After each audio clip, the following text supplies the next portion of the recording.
In this video, we're going to show you how to fit an awning, in particular an ARB awning, onto your Land Rover Defender 90 or 110 with the crossbars. So we just did our trip around France and Germany in the Stig with his Expedition roof rack. Brilliant looking roof rack, and we'll have the roof tent on it. Next week we'll be at the Gaydon show at Bank Holiday Monday, and it's brilliant, the Expedition roof rack for stuff like that, but it does create a lot of wind noise. We were on the Autobahn and that whoosh. So actually, and it costs $1 as well. So maybe an option for a lot of people is they don't want the Expedition roof rack, but they can have these crossbars, and these are a lot cheaper, create a lot less wind noise, a lot less drag, and you can take them on and off. But if you still want an awning with these, because you still want to go out camping and doing cool stuff, then we have got the solution for you. We've been asked for this and we have developed it. So let's go and have a look at the kit. It's a quick release kit, so once you've got the brackets on here, you can drop the awning in and out, and perhaps you leave these on for the summer, but then you'll have to take it all off to get to your key to undo it. Now, one point to note is that on the Land Rover roof racks on the Defender, there's actually set positions where these crossbars have to go. Now, it's a bit annoying in a way because the roof rails run all the way here to the front and they run a little bit further to the back. And it would be good to have them a little bit further apart. I've got no idea why they decided to put them so close together, because you get a lot of leverage with any load you put on the top. Maybe they did it to stop you putting big things on the roof. We will never know. Right, so let's have a look at the kit, stop waffling and get on. Right, here we go. So what is in the kit? So fundamentally, you are gonna attach this bracket to your car, and it's gonna clamp onto the roof rack, and was what we call a ring of steel. So these 3D printed spacers literally just keep it seat, but it's the bolts going through here and onto this bottom plate that give you a ring of steel, but with the nice spacers so it clamps nicely to the roof bar. Okay, and then what it's doing is we will have some of these bits in the kit, and we'll show you these. And what you're going to do is you are going to drop that into the kit like that, you see. And then what's going to happen is these holes at the bottom are going to line up, or these don't perfectly. I'll have to work out why that never do live. You've got a bolt in the way here. I've got a bolt in the way there. Look, there we go. And then you can put a bolt through there or a lock through there, and that will stop anyone removing it. And then when you want to remove it, and that stays, and you can use these to hang this up on your garage wall. And then when you want your awning off the garage wall, plop on, 2 seconds and you're away. Right, so let's just briefly talk through the kit. So we have got the square holes at the top. The coach bolts are going to go down from the top. Then we have got the top spacer. We'll go through the spacers on the car. This 4-block one, I think, goes, what does the arrow points to the middle? And that's going to go like so. Now, note, some of you guys live in foreign countries.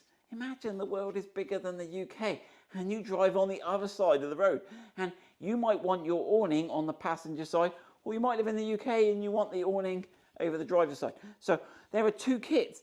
Now, because this is sitting one way on one end of the bar, even though it's the same bar, where it sits the other way, this profile is not symmetrical on the bar. So we've got 2 kits, one where this spacer is different. This one is okay, you can swap this one around. But this one is different. So there's a left-hand side awning kit. That means you can mount your awning on the left, right-hand side kit. Right, so we have got the left-hand side here. We are going to mount it on the UK passenger side. Right, Destiny, am I ready to get going? Let me just have a think before I do the next bit to work out the easiest way of getting this going. One quick idea, before you start work on your car, if you've got a Defender with air suspension, lower it down. Oh, you don't even need to start it to lower it. You got the bonnet open. Is that going to give a problem? Yep. Yeah, sometimes it doesn't like doing the air suspension when you've got bonnets or doors open. So there we go, in case you catch on something, I think. So there we go. We're going to lower the air down now. Yeah, I think it went down already. Right, so let me just explain how this works. So this arrow points to the middle of the car, regardless of which side you're on. And what we've designed it to do is, so this this sits here, and because we've got the weight here, we can't clamp on this, we clamp back here, and I was worried that the brackets would sort of sag. So what we've done is supported it so that the bracket has not got a big cantilever, it's really hugging and putting all the weight down onto this bit and the bar itself. So that's why they go this way, and you can see the profile. So, right, so we're gonna have, you'll see now, let's assemble it, but that should make more sense to you. Right, so line up the square hole there with the square hole there. We can then put one of these through there and one of these. In fact, and then you get some anti-loss washers. These little, and basically means you don't need 100 hands to assemble this. And you just push those over and that will keep that from falling out. It's the little touches that make the difference. Right, so that's that. Now, this clamp, careful because you can get this clamp should marry the shape of the one behind. So if you get it that way round, it's a different shape. You can see here, it's not following this. You can see here the step here, okay? If you get it the right way round, okay, it'll follow the shape the same, okay? And then put that there and whack the other two bolts through.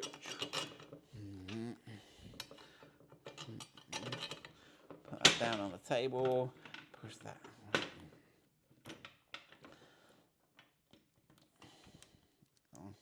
Well, we've used them once already, mine, haven't we?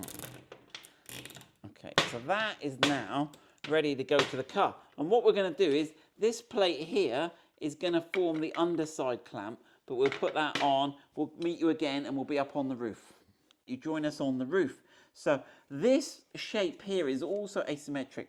Now we haven't put an arrow. The first sets we'll send out, we'll put an arrow. Now that arrow is going to point to the front of the car. So it won't matter whether you're on that side or this side, the arrow is always going to point to the front on this one, that side and that side. So we will 3D print the arrow in, but for now we'll pen them on. So one of those first customers will get them. So you can see how this is going to just go up onto these 4 bolts that we've got all ready and waiting. Put those on, bush, bush, bush. Right, now this one is symmetrical. Now, the reason it's sort of got this funky waist shape is that it would otherwise touch on the inside of this. And so we put the curve on both sides so it didn't matter which way. We try and keep it as easy as we can. Okay, right, okay. Right, and then that is all sandwiched up. Then you can get your stainless steel nylock nuts and then spin those on there. Whoosh, whoosh, whoosh. Well, now you don't want to do these too tight yet. So it's interesting, if you look from the above, I'll see if I can find a shot from the internet somewhere. If you look above a Defender, it's surprising there.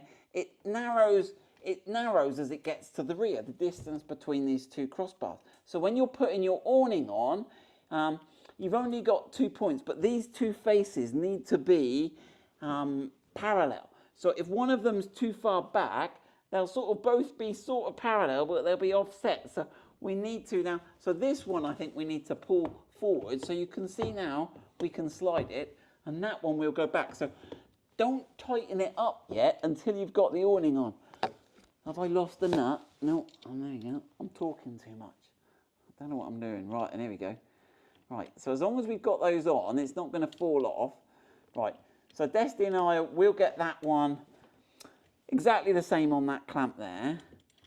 Okay, and then we'll assemble the bits on the awning, and then we can come and offer it up, get the positions right, and then we can start tightening everything up, and then that'll stay there on the roof. So you can see we've tried to do it so you don't add too much height to the roof. Right, let's get that other one on, Destiny. Oopsie, correction. These pads, should I call them pads? I called it a pad and now it's... Destiny call it a pad, don't ask why. Right, and you'll see they only do line up one way. We made a mistake on the CAD. We were trying to be clever, as always, but we got it wrong. So, yeah, make sure you get those together, then work out where your front is and put it on. Sorry about that. Right, all the kit we fitted so far is not ARB specific, and we were considering launching this bit, which is ARB specific for other vehicles, and we're nearly there on that. We've got to make some adjustments. One thing, we've made this little elephant's face, we've made the trunk a little bit thin, and some people have got M8 bolts where the ARB uses 8.6, so we've actually had to make a new version, but we've got to sell these first. But that's all waffle. So what we're going to do is we are going to take this plate and this, and they are going to all go together, okay, to form a little spacer. Now you'll get some little bolts and some nuts. Now you get some of these with the ARB kit, but we're not sure on the lengths. Now what you've got to do is on the ARB awning, at one place you will have these little things. So let's get this right. So, and whichever wants to be the top. So I would suggest you have your little fixings. I don't know that it matters, but we've got the fixings at the bottom, and then you can orientate these, okay, and then slide them in. And so the extrusion stops the screws from turning. So you're going to put 2 in. Now we've already got these on, but I'll just show you the system. Oh, he's tight in there. Right. I don't know why that one was particularly tight. There we go. Okay. Right, let's have a look why. Oh, there we go. He's happy now. He's happy now. Right. Now you will have to get them to the right place, but we'll go through that in a minute. Now you need to put that one on first. The white spacer gets sandwiched, and that's just to give you a bit of tolerance. And then that one goes on the top, and then you're going to put your bolts on. Now again, you might not want to do these up ultra tight because you can slide this along just about. Okay. Right, now we've already fitted them in the place where we think it is. Now, you want to, when it's on the car, you obviously need to get it sitting roughly right, roughly equal balance. But as you'll notice, the way the Land Rover have positioned the bars, the distance from this one to the back is quite short. So unfortunately, you are going to have more overhang and the weight's going to be not even. But that's unfortunately the way Land Rover have put the bars. So right, so we've got the 2 roughly positioned here, which we know is right. So you'll need 2 of those on there. So we're going to whip this one off now, and we'll grab this and we'll get Zach and we'll help lift this on, and you can see how it all works. Right, when you've got your willing assistant, so we've got these 2 plates in here, so we've got to try and get that into here. Now, we can still move these plates backwards and forwards. How are you looking, Zach? Is he? That's it. Yeah. You've gone down. Maybe you go out. That's it. You've got to go down in parallel, in unison. Right? Am I in? Have I? That's it. There you go. Yeah. So, I mean, you could put a bit of something lubey on there, couldn't you? Just to help it sort of slide and glide in a bit. Right, and when you're happy with that, you can then tighten up the nuts on the underside, lift this out and tighten the nuts on the plates that are going this way. So obviously we'd worked out the spacing, so it dropped in easily. But you'll have to leave these loose, get it roughly right, drop it in. So you can see we've got a bit of overhang. We've gone parallel with the back of the wheel, so we shouldn't be hitting anything. And that gives us the best space. Obviously, we're looking at balancing the load. So I don't think you'd want to have a awning much longer than that on it. So there we go. That's our awning kit. Good luck with that.